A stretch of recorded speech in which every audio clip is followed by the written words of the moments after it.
सबके जीवन में ऐसा प्रसंग अवश्य आता है कि सत्य कहने का निश्चय होता है हृदय में, किंतु मुख से सत्य निकल नहीं पाता।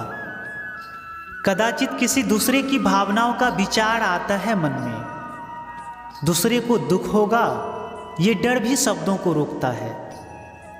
तो ये सत्य क्या है?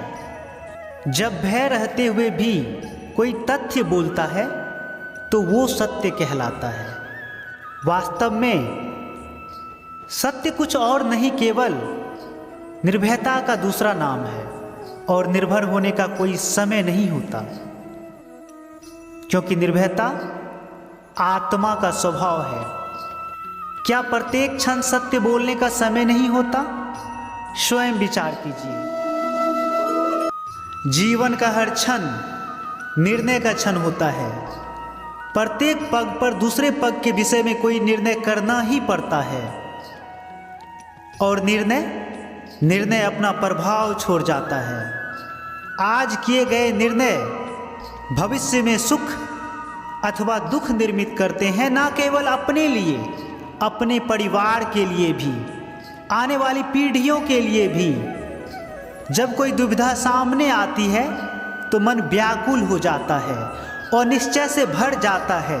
निर्णय का वो क्षण युद्ध बन जाता है और मन बन जाता है युद्ध भूमि।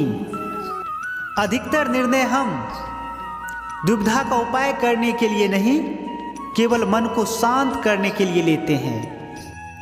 पर क्या कोई दौड़ते हुए भोजन कर सकता है? नहीं। तो क्या युद्ध से जूझता हुआ मन कोई योग्य निर्णय ले पाएगा? वास्तव में शांत मन से जब कोई निर्णय करता है तो अपने लिए सुखद भविष्य बनाता है, किंतु अपने मन को शांत करने के लिए जब कोई निर्णय करता है तो वो भविष्य में अपने लिए कांटों भरा वृक्ष लगाता है। स्वयं विचार कीजिएगा। जब भी किसी की आशा और इच्छा भंग होती है तो उसका हृदय क्रोध से भर जाता है। जिस व्यक्ति को वो अपना अपराधी समझता है उसे दंड देने का प्रयत्न करता है। पर क्या हमारी आशा या इच्छा का भंग होना क्या सदा ही किसी का अपराध होता है? इच्छाओं के अपूर्ण रहने के तो कई कारण हो सकते हैं। कुछ तो संजोग के कारण अधूरी रह जाती है और कुछ नियति के कारण, और कभी कभी इच्छाओं का स्वरूप ही ऐसा होता है कि वो पूर्ण नहीं हो पाते हैं। बिना परिस्थिति पर विचार किए किसी को अपराधी मान लेना न्याय नहीं, प्रतिशोध है। न्याय का आधार तो दया है, करुणा है, और प्रतिशोध का आधार क्रोध, अहंकार। अर्थात हृदय में करुणा धारण किए बिना किसी के अपराध के विषय में विचार करना, किसी को दंड देना, क्या ये अपने आप में ही अन्याय नहीं? स्वयं विचार कीजिए। हमारा आज का विषय है मोह। मोह का अर्थ होता है एक ऐसा आकर्षण जिससे छूटा ना जा सके, ऐसा खिंचाव जिस पर हम काबू ना पा सके। यही होता है ना मोह। विवश होकर हम खींचे चले जाते हैं। कुछ प्राप्त करने के लिए हम अपना सब कुछ दांव पर लगा देते हैं। वो मोह का पात्र कोई व्यक्ति हो सकता है, सत्ता हो सकती है, संपत्ति हो सकती है, कोई वस्तु हो सकती है, या शराब और जुए जैसा कोई व्यसन हो सकता है। जिस प्रकार लोहा चुंबक से छूट नहीं सकता, वैसे ही हम अपने मोह से छूट नहीं पाते। और हम मानते हैं कि मोह केवल हमारे प्रेम का गहरा रूप है। क्या ये सत्य नहीं? क्या हम मोह को प्रेम ही नहीं समझते? और फिर भी विचारकों ने, संतों ने मोह से छूटने का उपदेश दिया है। ऐसा क्यों है? मोह और प्रेम में भेद क्या है? हम विचार कर रहे थे मोह के विषय में। हमें तो सदा ही हमारे मन का मोह प्रेम लगता है, किंतु गहराई से विचार करेंगे तो हम तुरंत ही ये जान पाएंगे कि प्रेम और मोह के बीच एक बुनियादी भेद है। प्रेम होता है तब हम किसी के सुख की इच्छा करते हैं। जब मोह होता है तब हम किसी की सुख की कामना करते हैं। बस इतना सोचने पर प्रेम और मोह का भेद तुरंत ही समझ आ जाता है। किसी व्यक्ति के प्रति जब हमारे मन में प्रेम होता है तब हम उसे सुख देने का प्रयास करते हैं। जब उसके प्रति मोह होता है तब हम उसके माध्यम से स्वयं सुख प्राप्त करने का प्रयत्न करते हैं। क्या ये सत्य नहीं? प्रेम के केंद्र में हम नहीं होते, मोह के केंद्र में केवल हम होते हैं। ये तो व्यक्ति की बात हुई, किंतु किसी वस्तु के प्रति प्रेम और मोह में क्या ऐसा ही भेद होता है? विचार कीजिए। यदि हमें सत्ता और पद के लिए प्रेम है तो हम क्या करेंगे? स्वयं अपने आप को सत्ता या पद के लिए योग्य बनाएंगे।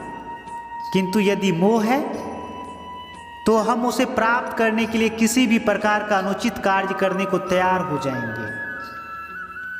संपत्ति के लिए प्रेम है तो हम मेहनत करेंगे। यदि मोह है तो हम चोरी करेंगे। क्या यह सत्य नहीं? हम विचार कर रहे थे मोह के विषय में।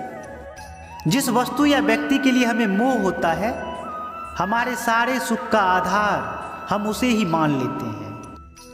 जब वो प्राप्त नहीं होता तो हमारे मन में विक्षिप्तता प्रवेश करती है, जुनून पैदा हो जाता है। रात दिन हम उस वस्तु या व्यक्ति को प्राप्त करने के बारे में सोचते हैं। उसे प्राप्त करने के लिए उचित अनुचित का विचार नहीं करते।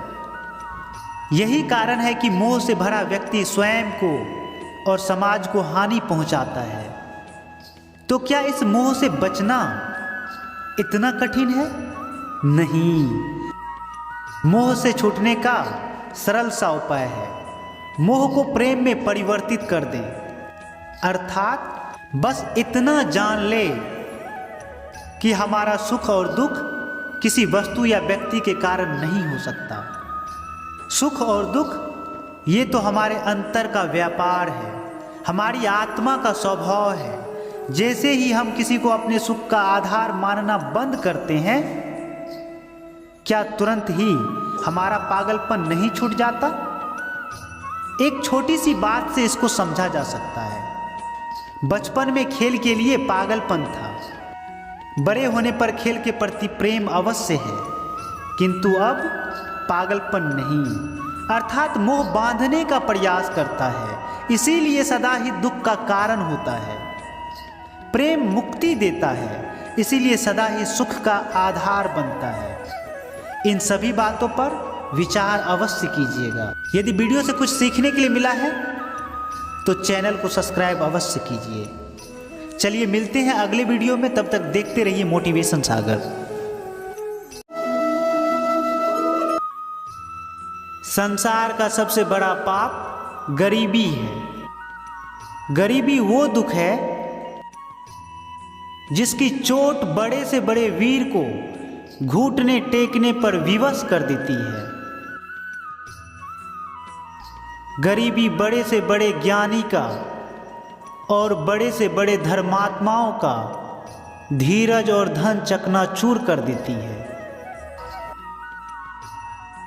और उन्हें धर्म की मार्ग से हटाकर अधर्म के मार्ग पर चलने को विवश कर देती है।